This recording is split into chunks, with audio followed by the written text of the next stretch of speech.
श्रीमान् वेङ्कटनाथार्यः कवितार्किककेसरी वेदान्ताचार्यवर्यो मे सन्निधत्तां सदा कृति यस्य वाक्कृतिपर्यन्ता यतिराजसरस्वती तस्मै वेदान्तगुरवे भूयो भूयो नमो नमः।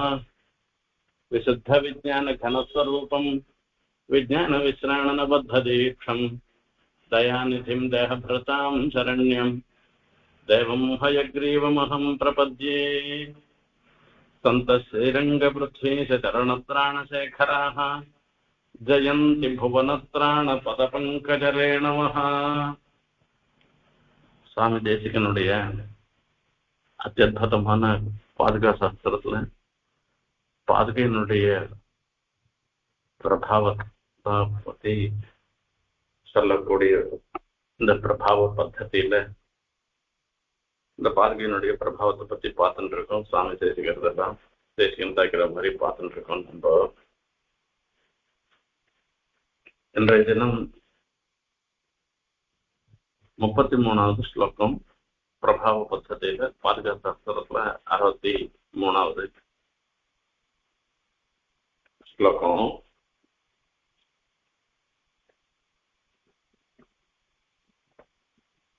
இது ஒரு அற்புதமான ஒரு விஷயம், பிராக்டிக்கலா பேசுற ஒரு விஷயம். இதுக்கு முன் ஸ்லோகத்துல சொல்லச்சு இந்த பாதுகா தேவிய ஆசிரியக்கிறவன் உதர்க்க பரிகர்க்கதானு உபரி பர்வணா கர்விதானு அனர்த்த சத கர்ப்பிதானு அமரசம்பளி விப்ரமானன்னு விரும்ப மாட்டான் என்கிற ரீதியில சொல்லி சொன்னேன். அதாவது இந்த பாதுகா விஷயமான உபாசனம் பண்றவா அப்சரத்துக்களுடைய லீலா விலாசங்கள்ல மயங்க மாட்டா. அது அவளுக்கு போக்கியமாக இருக்காது. அந்த பெருமாள் முகுந்தன்னு சொல்லக்கூடிய மோட்சம் அளிக்கக்கூடிய பெருமாள் அவரை அனுபவிக்கிறதுலயும் அவருக்கு கைங்கரியம் பண்றதுலயுமே தான் நோக்காக இருந்துட்டு இருக்கோம். ஆகையால இந்த புருஷார்த்தம் பரம புருஷார்த்தங்கள்னு சொல்லச்சு அந்த பகவத் கைங்கரியத்தை காட்டிலும் உயர்ந்த புருஷார்த்தம் எதுவும் கிடையாது. சொர்க்காதி புருஷார்த்தங்களை அந்த பாதுகையை உபாசனம் பண்றவா விரும்ப மாட்டா என்பதை ஸ்பஷ்டமா சொல்லி சொன்னேன். இப்போ நம்மள மாதிரி இருக்கவாளுடைய நிலையை எடுத்துக்கோங்களேன். நாமெல்லாம் எப்படி இருக்கோம் அப்படின்றத வச்சுட்டு இத பத்தி சொல்ல போறேன். விகாசந்தே ரங்க க்ஷிதிபதி பதத்ராயணி சகிருத்வாந்தஸ்வாம் அந்தர்விநிஹித குச்சேலவ்யதிகராஹ மதோத்தாமஸ்தம்பேரமகரட நிரியன் மதுஜரி பரிவாஹ பிரேங்கத் பிரமர முகரா மங்களபுவம். இங்க ஒரு அற்புதமான விஷயத்தை சொல்ற நம்மளுடைய நிலை எப்படி இருக்குன்றது பார்க்கலாம். இப்ப நமக்கும் ஒரு ஆச்சாரிய அனுகிரகத்தினால பரம புருஷார்த்தம் பகவத் கைங்கரியம் தான்ற ஒரு ஞானம் வந்திருக்கு. அதுல ஒன்றும் சந்தேகமே இல்லை. அந்த நிலைப்பாடுல நாம இருக்கிறபடினாலதான் ஏத தேகாவசானமாம் தொற்பாதம் பிராபயஸ்வயம் என்று பெருமாண்டத்துல பிரார்த்தனை பண்றோம். நம்ம இந்த சரீரத்துக்கு அப்புறமா மறுபடியும் இந்த பிரகிருதியில புனரப்பி ஜனனம் புனரப்பி மரணம் என்கிற நிலையில இல்லாமல் நாம மோட்சத்தை அடைஞ்சு பெருமாளை அனுபவிக்கணும், பகவத் கைங்கரியங்களை பண்ணிட்டு இருக்கணும் என்று சொல்றோம். இந்த அளவுக்கு நமக்கு வைராக்கியம் இருக்கு. அதாவது அடுத்த ஜென்மாவில நமக்கு எப்பேற்பட்ட இந்திர பதவி வருவதா இருந்தாலும் கூட அதெல்லாம் வேண்டாம். இந்த லோகத்திலேயே பெரிய பணக்காரனா இருக்கிறதாகவோ பெரிய புகழோடு இருக்கிறதாகவோ பெரிய மேதாவியா இருக்க மாதிரியோ அப்படியே தானே ஒரு ஜென்மா நமக்கு நம்மளுடைய கர்மாவனுடைய பலனால அது வரப்போறதா இருந்தாலும் கூட ஏன்னா நம்மளுடைய கர்மாவனுடைய பலன் என்னதுன்றதும் நமக்கு தெரியாது, எப்ப வரும்ன்றதும் நமக்கு தெரியாது. ரெண்டுமே close to his test Perumal வச்சுட்டு இருக்கேன். ஆகையால இது எந்த க்ஷணத்துல வேணாலும் மாத்திடுவார் அவர். இதுதான் இந்த இந்த வரிசையில தான் வரணும்ன்றது இல்ல, அவர் இஷ்டம். அது அவரை யாரும் கேள்வி கேட்க முடியாது. ஆகையால நம்ம பொறுத்த வரைக்கும் எப்பேற்பட்ட ஒரு உத்கிருஷ்டமான ஒரு நிலை நமக்கு அடுத்த ஜென்மால வரும்னு சொன்னா கூட அதெல்லாம் வாண்டான்ற ஒரு நிலைப்பாடோட நாம இருந்துட்டு இருக்கோம். இதோட போறோம், இதுக்கப்புறம் மோட்சம் கொடுத்தா போறோம்ன்ற ஒரு நிலைப்பாடோட இருந்துட்டு இருக்கோம். இந்த நிலைப்பாட்டுக்கு ரெண்டு காரணம் இருக்கலாம். ஒரு காரணம், அடுத்த ஜென்மா நமக்கு எப்படி இருக்கும்ன்றது தெரியாது.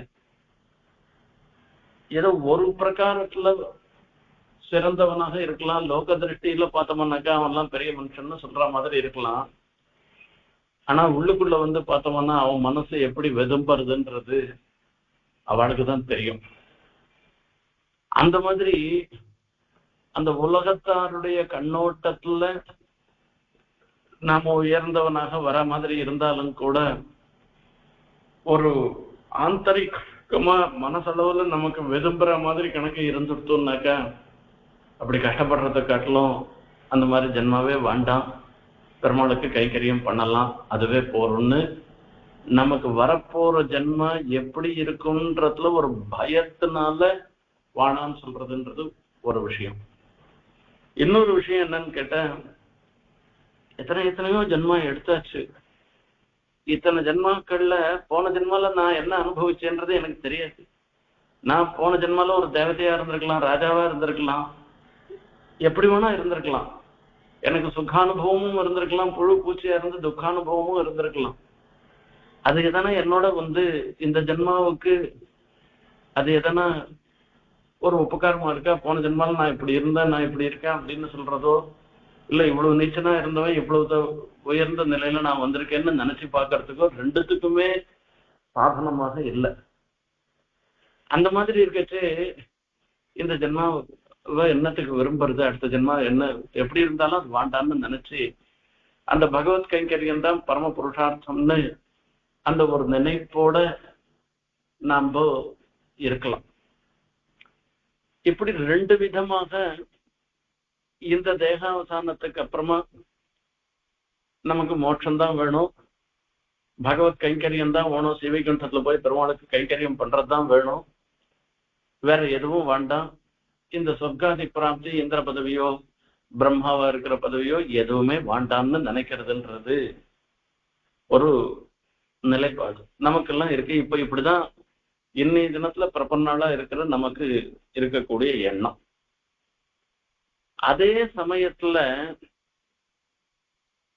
இந்த ஜென்மாவிலேயே நமக்கு ஒரு சௌகரியம் வருதுன்னு சொன்னாக்க அந்த சௌகரியம் எல்லாம் வேண்டாம், நான் கஷ்டப்பட்டுன்னு தான் இருப்பேன்னு நம்ம யாருமே நினைக்கிறது இல்லை. இது கட்டமா சொல்றேன், மனசார அவாவா மனசார நினைச்சு பார்க்க சொல்ற வேண்டிய ஒரு விஷயம்.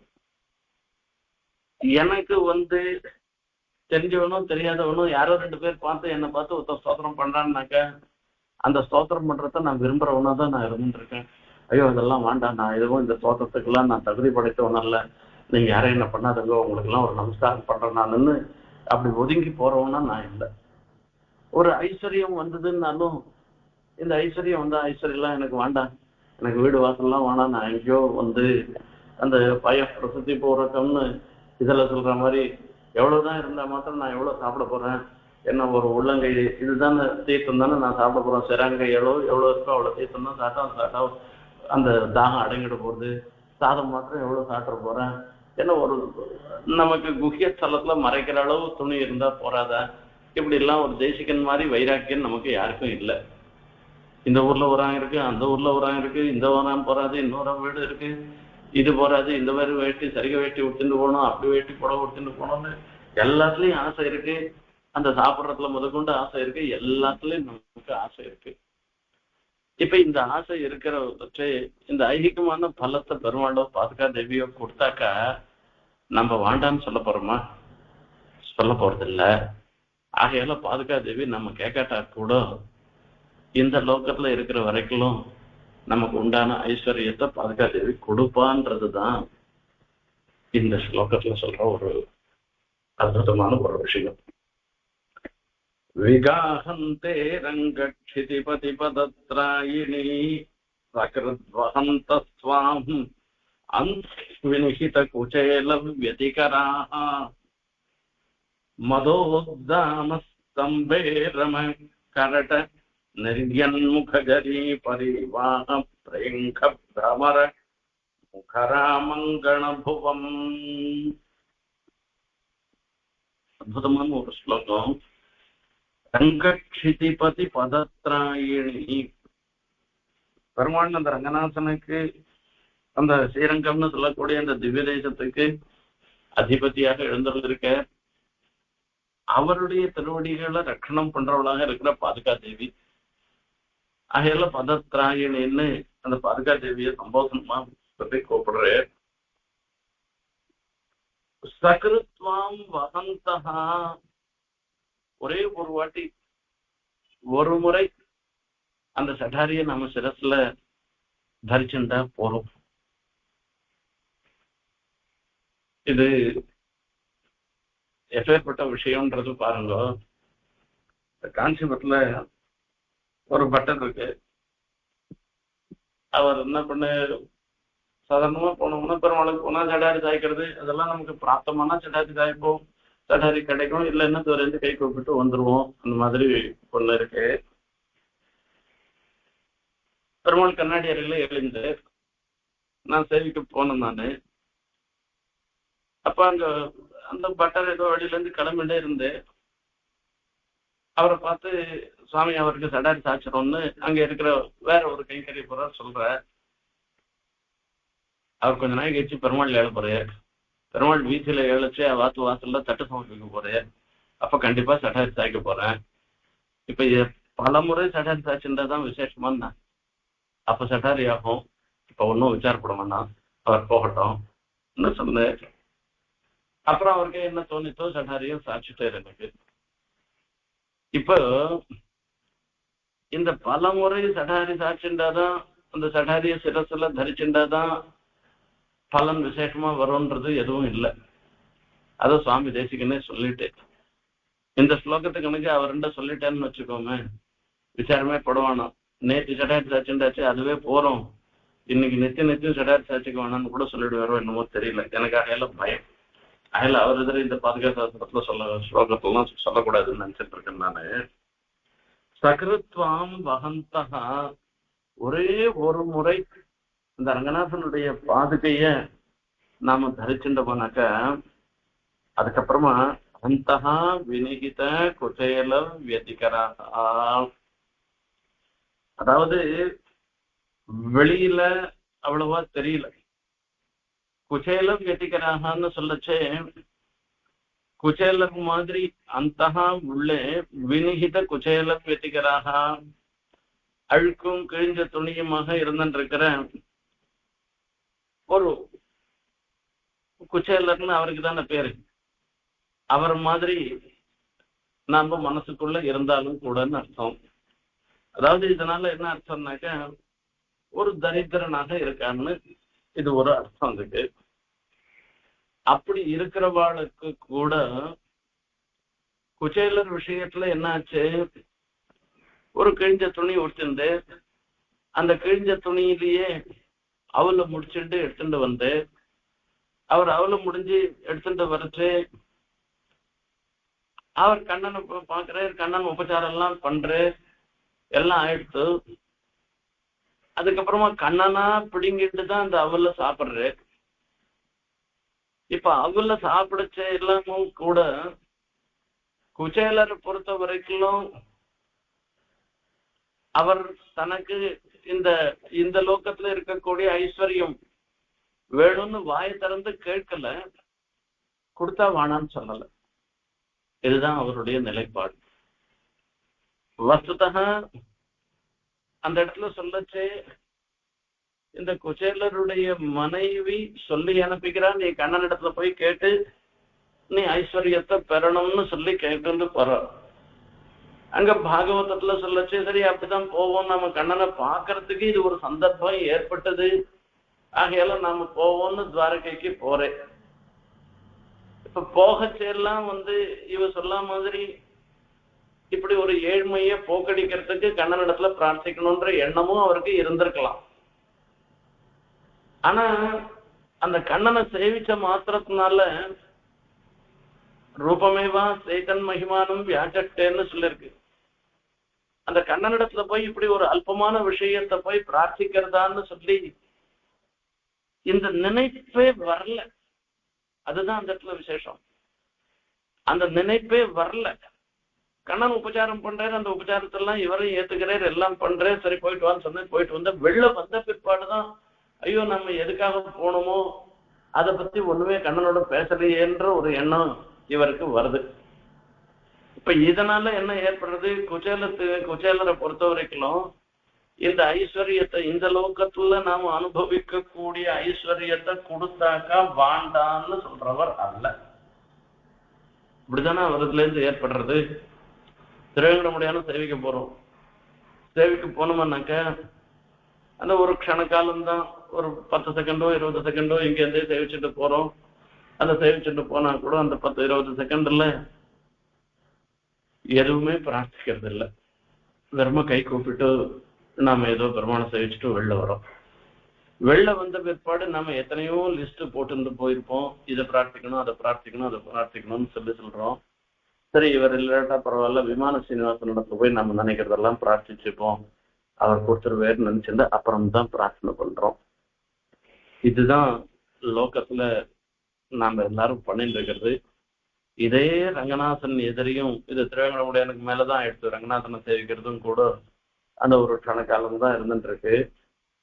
அங்க திருவேங்கடமுடியானாவது தூரத்துல இருந்து சேவிக்கச்சு சேவையான வேறு ஓரளவு சமுதாயமான ஒரு சேவையான இருக்கும்.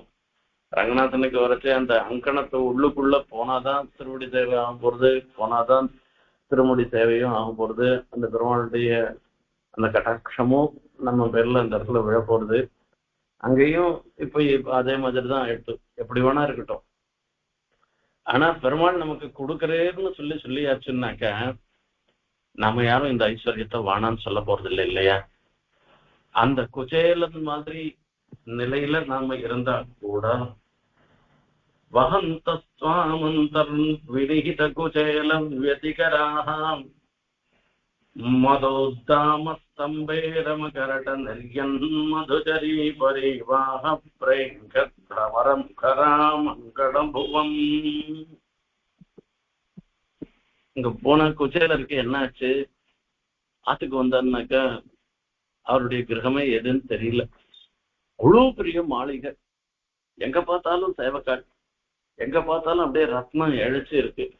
அவர் காலை வைக்கிறதுக்கே சங்கோச்சமா இருக்கு, நடந்து போறதுக்கே இதுதான் நம்பாமா இதுன்னு தெரியல.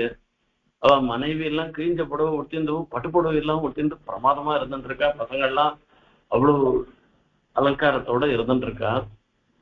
இப்ப இந்த நிலையில இருந்துட்டு இருக்கச்சே அவரு பிரமிச்சு போறேன். இந்த பாதுகா தேவிய ஒரே ஒரு க்ஷணம் நாம சிரசுல நாம வகிச்சோம்னாக்கா நாம குச்சேல மாதிரி தரித்திரனாக இருந்தாலும் கூட நம்ம ஆத்துக்கு வந்தோம்னா, கிரகத்துக்கு வந்தோம்னாக்கா அங்க மதோத்தாம ஸ்தம்பேரம கரட நரியன் மதுகரி பரிவாக பிரேங்க பிரமர முகரா மங்கள புவம் என்று சொல்ற. அங்கண புவம்னு சொல்ற. யானை கட்டியிருக்குமோ, இந்த யானை எல்லாம் எப்படின்னாக்க மதம் பிடிச்ச யானை. இந்த மதம் பிடிச்ச யானையில அதனுடைய தாடையில இருந்து அப்படியே அந்த கட்டுக்கடங்காத அந்த யானைகள் அது அதனுடைய கன்னம் இருக்க கன்னத்துல இருந்து வழியிடுது. அந்த மத ஜலம் வழியிடுது.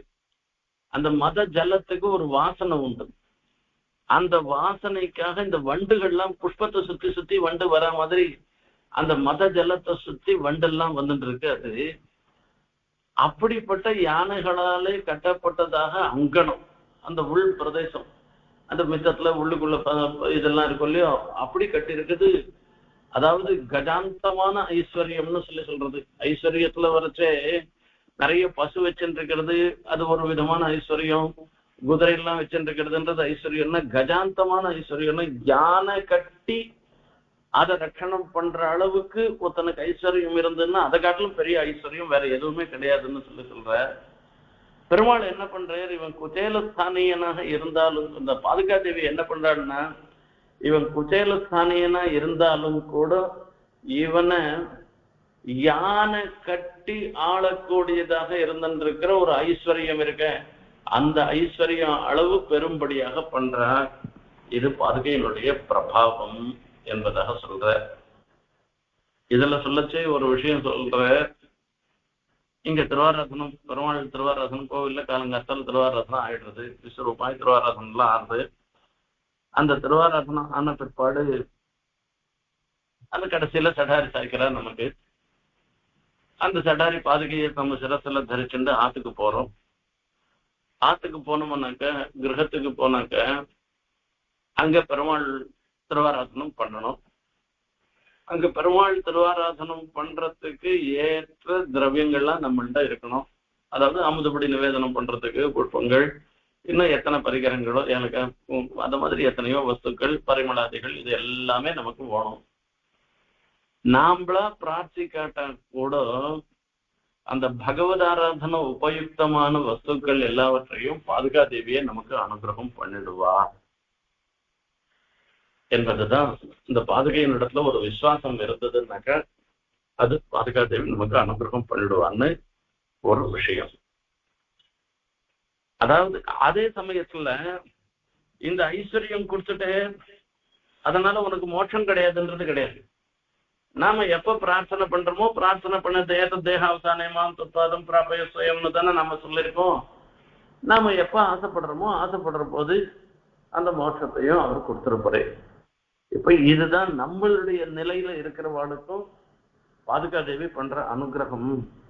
விகாகம் தேரங்கதிபதி பதத்ராயணி சகிருத்வஹம் தஸ்வாம் அந்தர்விநிஹித குசேலவ்யதிகராஹ மதோத்தாம ஸ்தம்பேரம கரட நிர்யந்த மதுஜரி பரிவாஹ பிரங்கது ரமர முகராமங்கணபுவம். இப்படி பாதுகையினுடைய பிரபாவம் இருக்குன்றத சொல்லிட்டு, அதிதைவதமாபதத்சு கல்பேஷ்வதிகாரம் பஜதாம் பிதாமஹானாம் அபிரக்ஷது ரங்கபக்துரேஷ கருணா காஞ்சன பாதுகாமயீனஹ. இந்த பாதுகாதேவி தான் நம்மள ரட்சணம் பண்ணணும்னு சொல்ற. இதுல சொல்லச்சு இந்த ஐஸ்வர்யத்தை மாத்திரம் இல்ல, பாதுகாதேவி மோட்சாந்தமான ஐஸ்வர்யத்தை கொடுக்கிறவள். பாதுகாதேவி என்னன்னு கேட்டாக்க, பிரம்ம பதவி எல்லாம் நமக்கு வேணும்னா கூட அதை கூட கொடுக்கிறவளாக இருந்துருக்கா பாதுகாதேவி. இப்படிப்பட்டவளாக இருந்துருக்கிற பாதுகாதேவி நம்மள ரட்சிக்கட்டும்னு சொல்ற. ஆபதத்சு கல்பேஷு அதிகாரம் பஜதம் சொல்ற. அதாவது ஒவ்வொரு சதுர்யுகத்திலையும் ஒரு பிரம்மா இருந்துருக்கு. இப்ப இந்த அரசியல்ல பதவியில இருக்கிறவளுக்கு தானே அடுத்த இன்னொரு 5 வருஷமும் தானே இருக்கணும்னு ஆசைப்படுற மாதிரி பிரம்மாவும் சில சமயத்துல ஆசைப்படலாம். இப்ப பிரம்மாவா இருக்கிறவ நான் மறுபடியும் அந்த பிரம்ம பதவியை அடையணும்னு சொல்றேன்.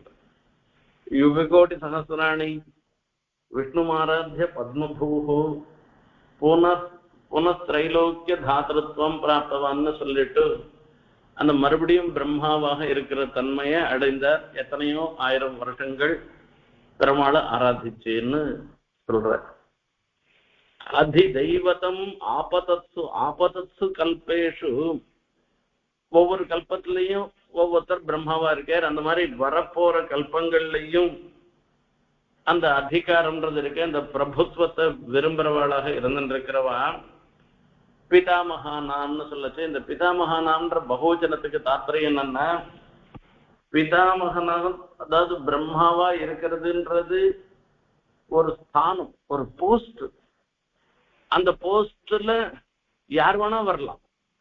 இப்ப பிரதம மந்திரியா இப்ப இருக்காருன்னா அந்த போஸ்ட்ல யார் வேணா வரலாம், எத்தனை பேர் இருக்காங்க தான் பகவச்சனம். இந்த கல்பத்துல யார் பிரம்மாவா இருந்தாலும் அவரே தான் அடுத்த கல்பத்துல இருக்கணும்னு அவசியம் இல்லை. இப்படி இந்த பிதாமகர்களாக இருந்திருக்கவாளுக்கெல்லாம் அதிதெய்வத்தம், அவளுக்கெல்லாம் அதிஷ்டாத்திரியாக இருந்திருக்க. அதாவது முற்காலத்துல, நிகழ்காலத்துல, பிற்காலத்துல, எல்லா காலங்கள்லயும் எத்தனையோ சதுர்முகெல்லாம் பிரம்மாலாம் வர. அவளுக்கு வரைச்சே 2 விதமான பாவம் வரும். அவள்லாம் கொஞ்ச காலம் இந்த பிரம்ம பதவியை அடைந்து அந்த புண்ணியம் க்ஷீணே புண்ணியம் மத்தியலோகம் பிரவேசத்தின்னு மறுபடியும் மனுஷலோகத்துக்கு வராமல் அப்படியே மோட்சத்தை அடையணும்னு நினைக்கிறவாளா கூட இருக்கலாம். ஆகையால அவ சொன்ன அந்த ஐஸ்வர்ய பிராப்தியில வரதே அந்த பாதுகையினுடைய அனுகிரகத்தினால அவ நினைக்கிற மாதிரி ஐஸ்வர்ய பிராப்தியும் ஏற்படும்னு சொல்ற. அதிதெய்வதமாபதத்சு கல்பேஷு, மேல மேல வந்துட்டு இருக்கிற இந்த கல்பங்கள்ல அதிகாரம் பஜதாம், அதிகாரம்ன்றது சிருஷ்டி பண்றதுன்ற ஒரு அதிகாரம். அந்த அதிகாரத்தை அடைகின்ற பிதாமகானாம் பிரம்மாக்களுக்கு, ஏன்னா ஒவ்வொரு கல்பத்துல ஒவ்வொரு பிரம்மா அப்படி இருந்திருக்கிறதுனால அதிதெய்வதம், அவளாலையும் ஆராதிக்கப்படுபவராக இருப்பவர் யாரு அப்படின்னு கேட்டா ரங்கபர்த்து பாதுகாமயி ஏஷா, அந்த ரங்கநாதனுடைய பாதுகையாக இருந்திருக்கிற ஏஷா. ஏஷான்னு சொல்லிச்சு இவளுக்கு சமானமா யாருமே கிடையாது. ஏஷா காஞ்சன கருணா, அந்த கருணை தான் நகா அபிரட்சத்து, நம்மை ரட்சிக்கட்டும்.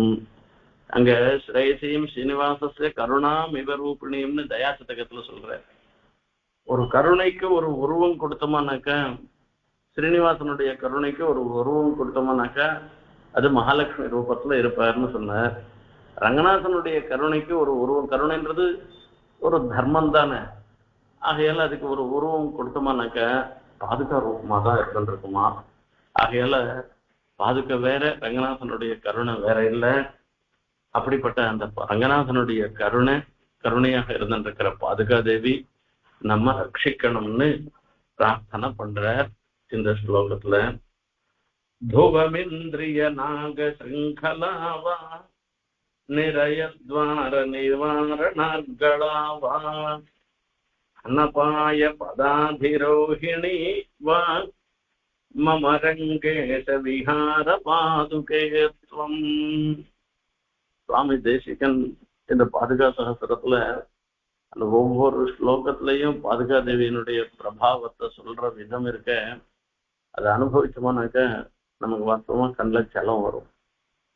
பாதுகா தேவி கேட்கறாளாம் தேசிகனை பார்த்து, உனக்கு எத்தனை யானை வேணும், அந்த யானை கட்டி அத்தனை ஐஸ்வர்யம் நான் கொடுக்குறேன்.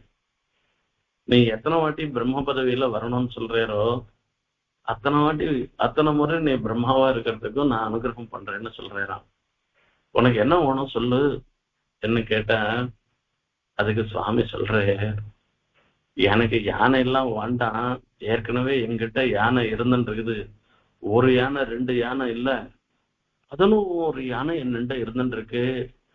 அத்தனை யானையும் கட்டி போடுறதுக்கு அதாவது என்ன, அதாவது மதம் பிடிச்சு அலையிறது 11 யானை, அந்த யானையெல்லாம் கட்டி போடுறதுக்கு அதுக்கு உண்டான சக்தியை நீ கொடுத்தியானா போறோம் கேக்குறான். அதே மாதிரி சொல்ற, அந்த பதவி வேணுமா இந்த பதவி வேணுமா அப்படின்னா, அப்பா அந்த பக்கம் போற வழியில யமலோகமும் ஒண்ணு இருந்துட்டு இருக்கு. அந்த யமலோகம் கதவு திறந்தே வச்சிருக்கு. நான் போனேன்னாக்க நான் போச்சு அந்த யமலோகத்தினுடைய கதவு அடைச்சிருக்கணும். அந்த தாழ்பால் போட்டு மறுபடியும் திறக்காதபடி அந்த இடத்துல தாப்பால் போட்டு உழல் தடி ஒண்ணு நடுவில் வைப்பா, ஒன்று உலக்கையை ஒண்ணு கிராஸ்ல வைப்பா. அதை வச்சாருனாக்கா அது என்னமோ அது வராதுன்னு என்னமோ தெரியல, அதை ஒரு பத்திரமா இருக்க மாதிரி, நீ போவே வானாண்டா அந்த பக்கம்ன்ற மாதிரி அதுக்கு அந்த யமலோகத்துக்கு போற பக்கம் தாழ்பாடு இருக்கணும். அந்த சொர்க்கம் மோட்சத்துக்கு போறதுக்கு ஏணிப்படியா இருக்கணும். அதுதான் நான் உன்னிடத்துல பிரார்த்திக்கிறேனே தவிர நான் வேற ஒன்றும் பிரார்த்திக்கலன்னு. துருவமிந்திரிய நாக சிருங்கலாவா, நான் கேட்கறதெல்லாம் ஒரு சங்கிலி வேணும்னு கேட்கிறேன். என்னிடத்துல 11 யானை இருந்துருக்கு. அந்த 11 யானையும் வெறும் கைத்தாலாம் கட்டி போட முடியாது, இரும்பு சங்கிலியால தான் கட்டி போட முடியும்.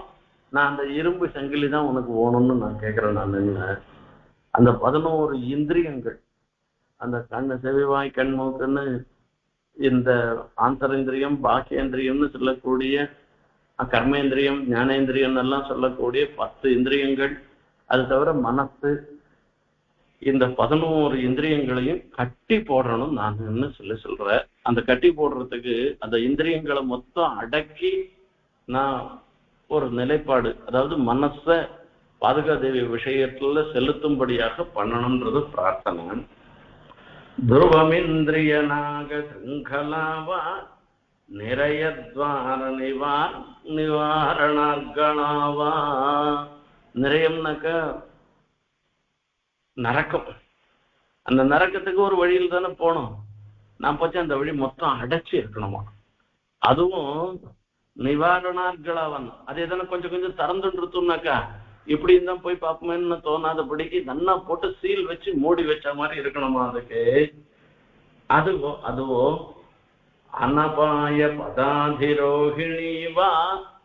அனபாய பதம்.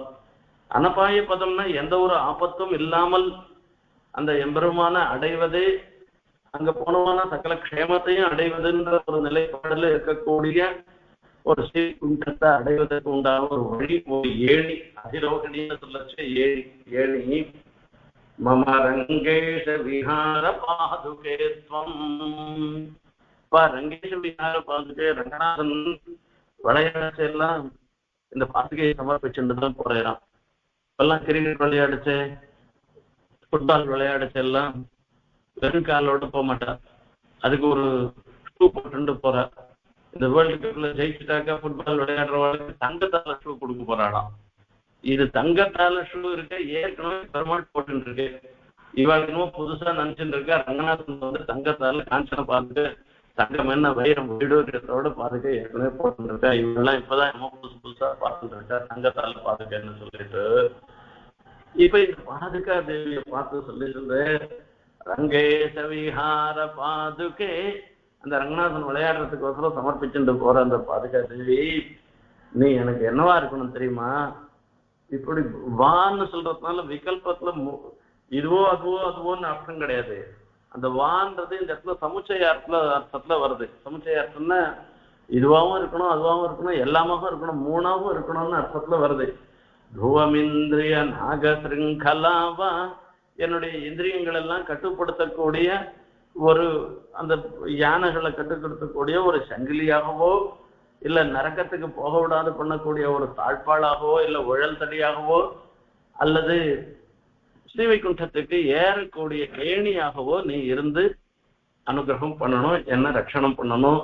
ஏன்னா போன இடத்துல சொல்லச்சே நீதான் ரட்சிக்கணும்னு போன ஸ்லோகத்துல சொன்ன அபிரக்ஷது ரங்கபர்துரேஷா கருணா காஞ்சன பாதுகா மயி நகான்னு என்ன மாதிரி ரட்சணம் பண்றதுன்றது வரைச்சு இந்த மாதிரி ரட்சணம் பண்ணணும்னு பிரார்த்தனை பண்ற. துருவமிந்திரிய நாக சிருங்கலாவா நிரயத்வார நிவாரணார்களாவா அனபாய பதாதிரோகிணிவா மம ரங்கேஷ விஹார பாதுகேத்வம் என்ற ஜனத்துல பார்த்த 3 ஸ்லோகங்களால சொல்ற விஷயம் என்னன்னு கேட்ட, முதல் ஸ்லோகம் விஸ்தாரமா சொல்லிட்டேன். நம்மளுடைய எண்ணங்களை பிரதிபலிப்பதாக இருப்பது.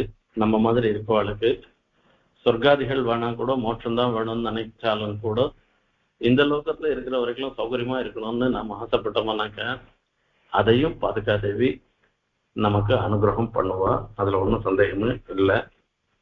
இன்னொரு விஷயம், பாதுகா தேவியும் பெருமாள் ரங்கநாதனுடைய கருணையும் வேற வேற இல்லை. ரங்கநாதனுடைய கருணையே தான் பாதுகையாக இருந்துட்டு நமக்கு அனுகிரகம் பண்றான்றது 2வது ஸ்லோகத்துல சொன்ன விஷயம். அந்த கருணையாக இருந்துட்டு பாதுகா தேவி அனுகிரகம் பண்ணச்சே எந்த மாதிரி அனுகிரகத்தை நாம விரும்புறோம் என்கிற விஷயத்துல வரச்சே அதுக்கு 3. அந்த இந்திரியங்களை கட்டுப்படுத்துறதுன்றது ஒரு பிரதானமான ஒரு விஷயம். அந்த ரீதியில ஒரு சங்கிலியாகவோ அல்லது இப்ப நாம பண்ணின பாப்பங்கள் எத்தனையோ இருக்குன்ற அதுல ஒன்றும் சந்தேகமே இல்லை. அந்த பாப்பங்களுக்கு அனுபவிப்பதற்காக நரக்கத்து வாசல்லாம் திறந்தே கிடக்கிறது. அந்த மாதிரி இல்லாமல் பிரபன்னனாக இருக்கிறபடினால அந்த பரங்க பாதுகாதேவியில சரணாகதி பண்ண நரக்க வாசலை அடைக்கணும், சீவிகண்டத்திற்கு போவதற்கு ஏணியாக இருந்தும் நீ கிருப்ப பண்ணணும்னு இப்போ பாதுகாதேவிய பிரார்த்தனை பண்ற. அந்த பிரார்த்தனையை தான் மறுபடியும் பாதுகாதேவியின் இடத்துல நாம சமர்ப்பிச்சு அந்த பாதுகையினுடைய அனுகிரகம் நம்ம எல்லாருக்கும் பரிபூர்ணமா இருக்கணும்னு சுவாமி தேசிகன் இடத்துலையும் ரங்கநாதன் இடத்தையும் பிரார்த்தனை பண்ணிட்டு விடைபெறுகிறேன். கவிதார்க்கிக சிம்ஹாய கல்யாண குணசாரிணி ஸ்ரீமதே வெங்கடேசாய வேதாந்த குரவே நமः.